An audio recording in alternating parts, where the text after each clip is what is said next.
Ella était revenue dans son royaume à Dédas alors qu'elle avait été en déplacement à Éris.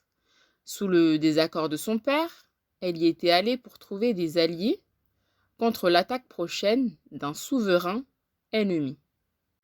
Elle avait passé 2 nuits au village principal pour prendre des nouvelles des villageois et rassurer son peuple de la guerre proche qui les menaçait. Comme elle se doutait, ils vivaient sous la peur et les rumeurs couraient les rues.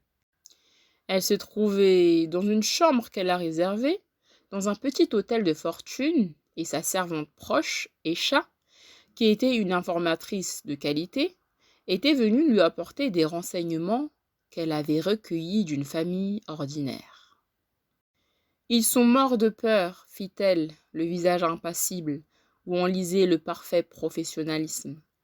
Le couple pense fuir le royaume et la guerre pour protéger leurs 3 enfants, mais ils ne savent pas si un autre royaume les accepterait, car ils sont très fermés à accueillir de nouveaux arrivants comparés aux nôtres.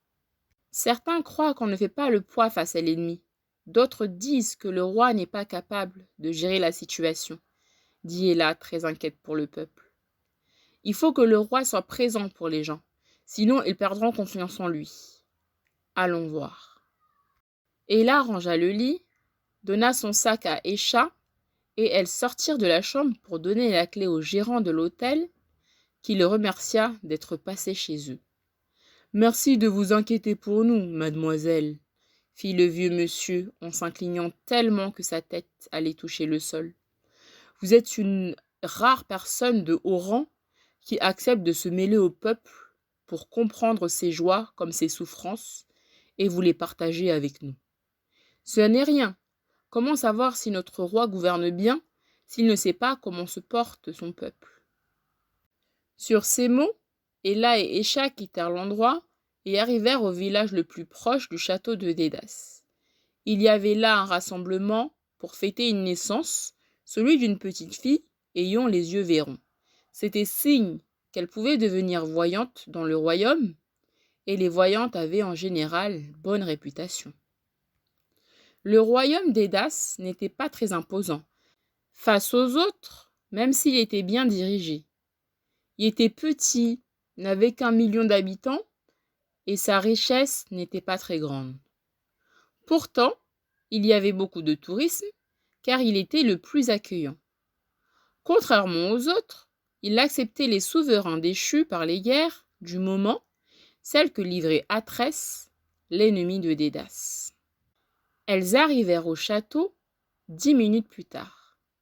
Elle était une femme qui savait diriger les affaires rationnelles.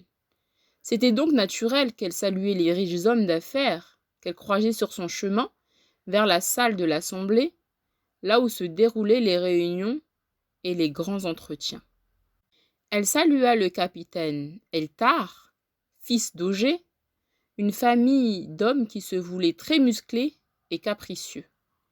Elle parla quelques minutes avec lui et partit rencontrer le roi Khalil, qui était aussi son père. Elle n'avait que 19 ans et pourtant, elle contribuait beaucoup à l'image de son roi et de tout le royaume. Son père ne pouvait le nier, même si la façon de faire de Ella lui avait déjà causé des soucis. Elle arriva devant la grande porte en bois de la salle de réunion où se trouvait le grand souverain. Elle demanda à Esha d'attendre devant l'entrée, car elle n'avait pas le droit d'y entrer, même si elle était son bras droit.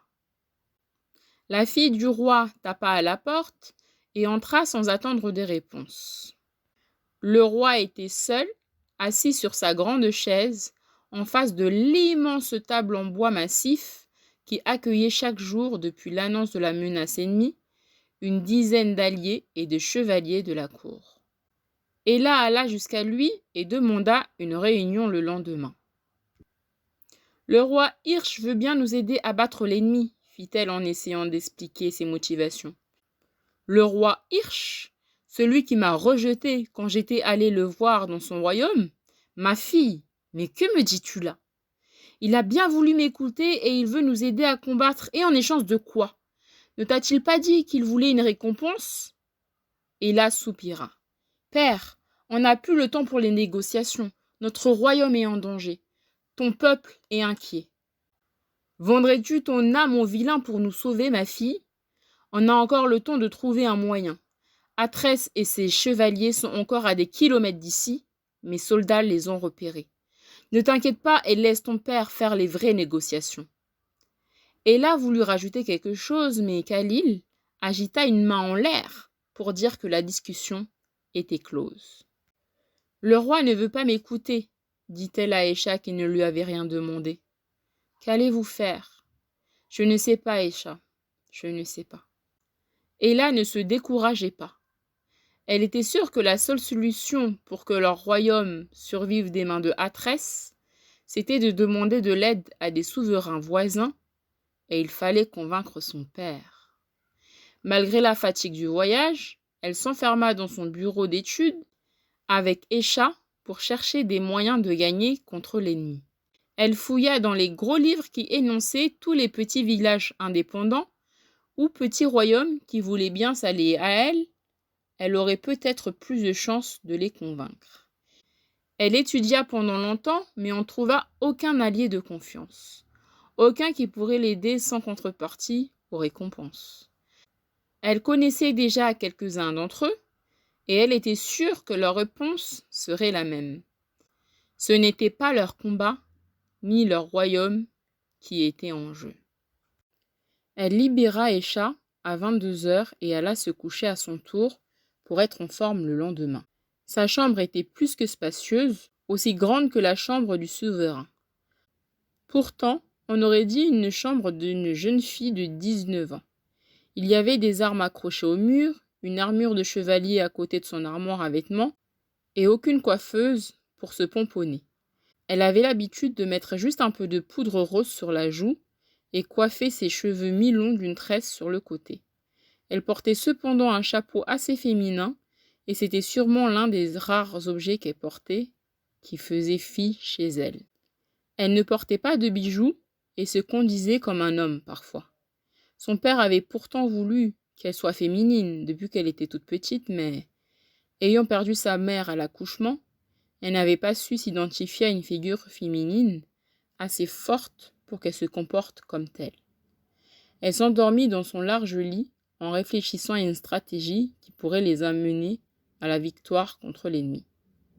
Le lendemain, elle étudia seule dans son bureau pendant 1 heure, en déjeunant, et demanda la présence des chats dans l'une des salles de bibliothèque à une servante qui devait aller lui passer le message. Elle ne l'attendit que 5 minutes. Le grand roi organise une réunion avec des chevaliers et des soldats pour discuter de la stratégie à aborder pour débusquer l'ennemi avant qu'il n'arrive au royaume, fit-elle. Les informateurs qui le surveillent disent qu'ils seront là demain soir. Alors il prévoit bien d'attaquer quand le soleil sera allé se coucher, comme l'avait prédit mon père. Aïcha hocha la tête. Elles sortirent du château pour aller négocier auprès d'un village voisin à 2 heures de marche seulement, mais, comme elles s'y attendaient, elles n'eurent pas de réponse positive. Vers 14h, sur la route du retour, elles croisèrent un homme pauvre et sale qui était essoufflé, comme s'il avait couru pendant longtemps.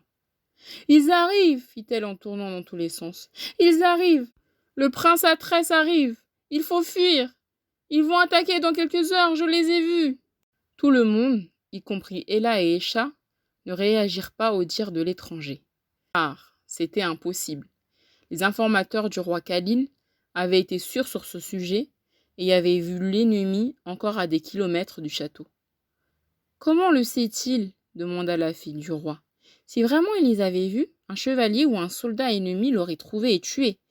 Il ne lui aurait laissé aucune chance de fuir, ou encore moins laissé la chance de venir livrer ce message jusqu'ici. Peut-être a-t-il perdu la tête, lança Aïcha.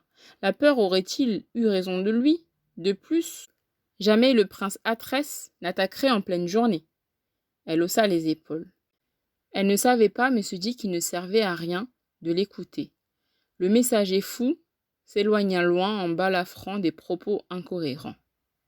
Les 2 jeunes filles arrivèrent dans le royaume de Dadès vers 4h20. Elles entreprirent de rentrer au château pour déjeuner et allèrent étudier encore une fois. Arrivée pas très loin du château, tout le monde autour d'elle s'agitait. Ils semblaient paniqués et couraient dans toutes les directions, comme débordés. Ella agrippa le bras d'un villageois lambda pour lui demander ce qui s'est passé. « Le roi est sur le toit avec le prince à tresse. Il a perdu !» Ella, choquée, lâcha son bras et l'homme partit en courant en direction de la sortie du château. « Mais comment est-ce possible ?»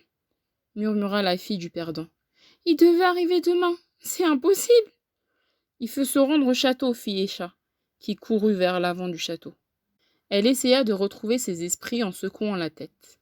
Elle suivit son bras droit et elles arrivèrent devant le toit principal du château. Elles virent le prince à tresse, tenant la tête du roi, plus vieux que lui, autour de ses bras, lui écrasant la gorge. Elle retint son souffle devant l'horreur de la scène. À quelques vingtaines de mètres de haut, on voyait le sourire vainqueur sur les lèvres de Atrès et le roi, qui tenait à peine debout, blessé sur la côte droite, incapable de bouger. Les soldats ennemis étaient partout, sur le toit et sur la tour du château. Ils avaient gagné. Les efforts d'Ella pour convaincre le roi de faire confiance à des alliés avaient échoué. Elle n'avait pas eu le temps de le faire changer d'avis. Elle était sûre que ça aurait été la solution. Ils auraient pu l'emporter. Le prince Atrès leva son épée dégoulinant du sang de ses ennemis, et sûrement celui du roi, d'un air triomphant. Il éclata de rire et jeta son épée par terre sous le silence de la foule, choquée. Il tira alors le corps presque inerte du roi Khalil, et Ella tourna la tête au moment où le prince balança le corps dans le vide. La fille du roi commença à pleurer, la tête toujours tournée. Escha lui prit le bras et dit à la princesse de s'enfuir, car il la capturerait. Mais Ella était sous le choc. Elle n'avait pas perdu qu'un roi, mais aussi un père. Elle ne voulut pas suivre les directives de son bras droit et se rua jusqu'au corps mort de son père. Autour d'elle, la folie. Les soldats ennemis profitaient de la panique pour capturer les habitants de Dédas. Ceux qui faisaient preuve de résistance étaient tués violemment d'un coup d'épée. Elle pleurait son père décédé. Elle tint la tête du vieux souverain et essaya de voir une lueur dans ses yeux morts en vain. Elle perdit tout désillusion quand sa tête tomba dans ses genoux, légère et sans vie. Elle ne voulait pas croire en sa mort, malgré le sang abondant qui coulait sur son ventre et sa côte ainsi que la totale non-réaction de son corps. Escha courut jusqu'à elle, ordonna aux soldats de son père de la protéger et de l'emmener loin. Mais Ella n'avait plus de force dans ses jambes et un guerrier a dû la porter sur son épaule pour l'éloigner de la scène d'horreur qui se passait devant le château. Ils prirent des chevaux dans l'écurie et fuirent la capitale. Seulement, l'ennemi était partout où il passait et le cheval d'Escha finit par tomber sous un coup d'épée d'un assaillant. Ella, ne voulant pas perdre la seule personne qu'elle aimait, descendit de son cheval et alla défendre tant bien que mal Escha contre un soldat. Elle ne savait pas se battre, c'était donc évident qu'elle perdrait contre l'un d'eux. Elle n'était pas du genre à réagir aussi illogiquement, mais elle venait de perdre son père, alors plus rien n'avait d'importance. Elle ne voulait juste pas voir Escha mourir à son tour. Ses alliés combattirent l'ennemi en surnombre et perdirent pour cette raison. Ils moururent en voulant protéger la princesse qui se débattait comme un enfant pour échapper à l'étreinte violente du soldat ennemi qui l'emmenait de force, elle, et Escha vers le château.